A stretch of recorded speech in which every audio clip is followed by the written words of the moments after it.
Magandang umaga po sa ating lahat. Narito na po ang weather update ngayong araw ng Tuesday, May 7, 2024.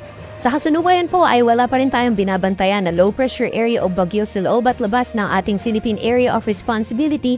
Ngunit kung makikita po natin dito sa satellite image, meron po tayong mga cloud clusters na nasa labas po ng PAR. Although sa ngayon po, itong mga cloud clusters na to ay hindi makaka-apekto sa anong bahagi ng ating bansa ngayong araw at magpapatuloy pa rin po yung epekto ng easterlies or yung mainit na hangin na nanggagaling sa dagat Pasipiko. Kaya asahan pa rin po natin yung mainit at malinsamang panahon ngayong araw at may mga chance din ng mga panandali ang buhos na ulan. Although this coming weekend may posibilidad po na may papasok na weather disturbance sa loob ng ating Philippine Area of Responsibility at posibleng maka-apekto sa ilang bahagi ng Mindanao area.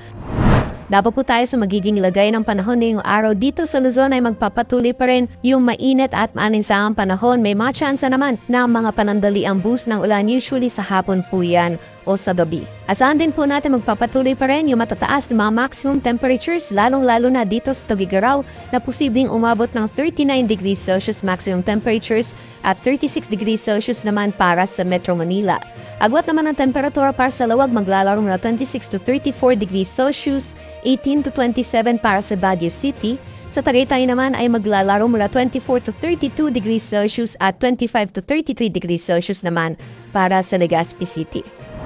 Ngayong araw sa nalalabing bahagi ng ating bansa, dayon din makakaranas pa rin po tayo ng generally fair weather conditions or bahagyang maulap hanggang sa maulap na kalangitan na may mga tsansa na mapanandali ang buhos ng ulan lalong-lalo na sa hapon o sa gabi. Temperature forecast naman ngayong araw, mataas pa rin yung maximum temperatures na mararanasan sa Kalayaan Islands na aabot ng 35 degrees Celsius, samantalang 34 degrees Celsius maximum temperatures naman ang posibleng maranasan ngayong araw para sa Puerto Princesa at Iloilo. 33 degrees Celsius maximum temperatures naman posibleng maranasan sa Cebu, Tacloban, Patanaran sa Cagayan de Oro at 34 degrees Celsius para naman sa Zamboanga at Davao City. Sa mayon po sa kalagayan ng ating karagatan, wala pa rin po tayong gale warning na nakataas sa anumang baybayin ng ating bansa. Asahan pa rin po natin yung banayad hanggang sa katamtaman ng mga pag-alon sa ating mga karagatan. Kaya malaya pa rin po makakapalaot yung ating mga kababayan na may mga maliit na sakyang pandagat. At sa magiging lagay man po ng panahon sa malaking bahagi po ng ating bansa hanggang sa darating na Biyernes ay asahan pa rin po natin magpapatuloy yung mainit na panahon lalong-lalo na dito sa Luzon area. May mga tsansa naman po na mga panandali ang buhos ng ulan dulot ng mga localized thunderstorms. Agwat naman temperatura para sa Metro Manila hanggang sa darating na Biyernes maglalaro mula 25 hanggang 35 degrees Celsius, 17 to 27 para sa Baguio City at 26 to 33 degrees Celsius naman para sa Legazpi City. Gayon din ang magiging lagay ng panahon dito sa Macpiling Syudad sa Visayas, so patuloy pa rin po yung mainit at manisang panahon. May mga tsansa pa rin ng mga panandali ang buhos ng ulan.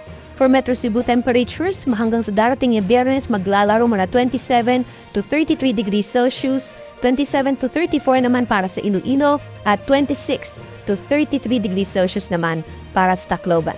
Sa Mindanao area, asahan pa rin po natin magpapatuloy yung generally fair weather conditions hanggang sa darating na Biyernes, although mas mataas lamang yung mga tsansa ng mga isolated o mga localized thunderstorms. For Metro Davao temperatures, hanggang sa darating na Biyernes, asahan po natin maglalaro mula 25 to 34 degrees Celsius, 25 to 33 naman para sa Cagayan de Oro at 24 to 34 degrees Celsius para naman si Zamboanga. Kaya patuloy po yung paalala natin sa ating mga kabayan dahil patuloy pa rin po mararanasan yung mainit at malinsang panahon sa malahang bahagi ng ating bansa. Manatili po tayong hydrated at magbaon po tayo ng payong.